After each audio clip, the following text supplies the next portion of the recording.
यह कहानी है एक सन्यासी की। सन्यासी वह होता है जो अपना सब कुछ त्याग कर सिर्फ एक चीज को अपना लक्ष्य बना लेता है। कोई भी व्यक्ति सन्यासी बेवजह नहीं बनता। सन्यासी बनने के पीछे एक बहुत बड़ी वजह होती है। उस व्यक्ति के सन्यासी बनने के पीछे भी एक बहुत बड़ी वजह थी। सन्यासी बनने से पहले उस व्यक्ति के मन ने उस व्यक्ति से बहुत से गलत कार्य करवाए थे, बहुत से पाप करवाए थे। उस व्यक्ति का मन उसका मालिक बन चुका था और वह अपने मन का गुलाम। जीवन के हर सुख, आराम और ऐश्वर्य प्राप्ति के बाद भी उस व्यक्ति के मन में अथाह पीड़ा थी और यही मानसिक पीड़ा उसे सन्यासी बना देती है। सन्यासी बनने के बाद वह व्यक्ति सांसारिक दुनिया से दूर हो जाता है, जंगल में रहने चला जाता है, ध्यान करता है, तरह तरह की साधनाएं और अभ्यास करता है, भिक्षा मांगकर भोजन करता है, एकांत और मौन का अभ्यास करता है। लेकिन फिर भी उस व्यक्ति का मन शांत नहीं होता। वह अंदर से बेचैन और परेशान ही रहता है। यहाँ एक बात समझने वाली है कि ध्यान या किसी भी साधना का जो शुरुआती बिंदु है, उसकी शुरुआत ही तभी की जा सकती है जब हमारा मन शांत हो, जब हमारा मन हमारी सुनता हो। लेकिन उस सन्यासी का मन ना तो शांत था और ना ही उसकी सुन रहा था। उस सन्यासी के मन में यह बात गहराई से बैठती जा रही थी कि मन को वश में करना, मन पर काबू पाना असंभव है। लेकिन फिर एक दिन उस सन्यासी को एक व्यक्ति मिलता है जो ना तो कोई साधु सन्यासी होता है और ना ही कोई बुद्धिमान व्यक्ति। वह तो बस एक साधारण सा चारवाहा था जो उस जंगल में अपनी भेड़ों को चरा रहा था।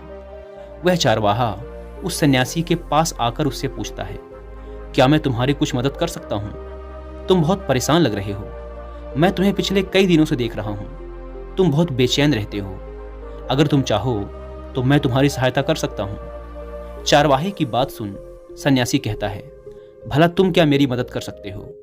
तुम तो एक संसारी हो जो अपनी मोह माया में लिप्त रहता है। यह सुन वह चारवाहा उस सन्यासी से कहता है, मैं तुम्हारी मदद कर सकता हूँ। मैं मन को वश में करना जानता हूँ। सन्यासी चारवाहे के मुंह से यह बात सुन जोर से हंसता है और कहता है, क्या क्या कहा तुमने?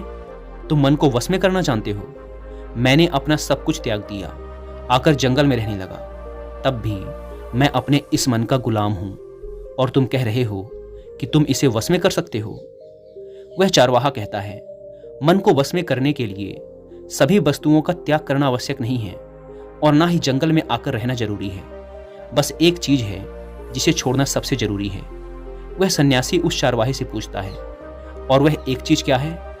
वह चारवाहा सन्यासी से कहता है, वह एक चीज है गलत जानकारी।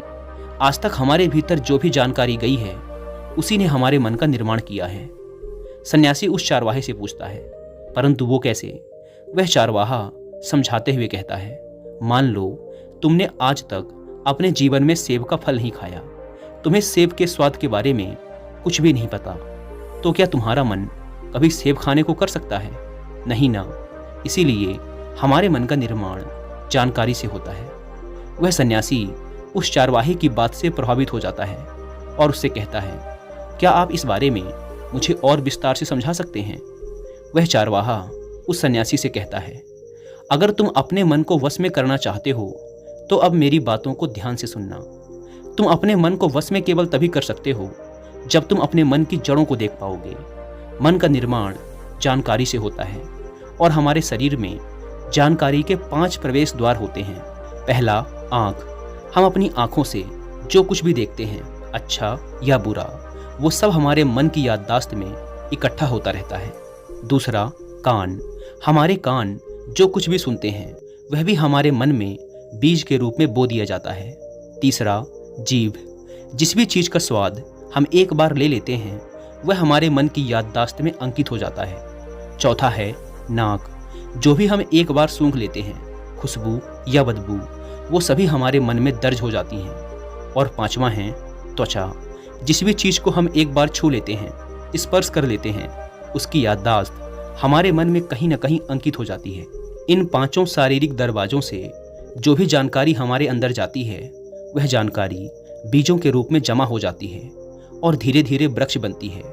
हमारा मन मिट्टी की तरह है जिसमें बीज बोए जाते हैं और हमारी बुद्धि बीज बोने वाले किसान की तरह है। अगर हमारी बुद्धि गलत जानकारी के बीजों को सही जानकारी के बीज समझकर बो देगी, तो जब भविष्य में वह बीज वृक्ष बनेगा तो वह खराब फल ही देगा।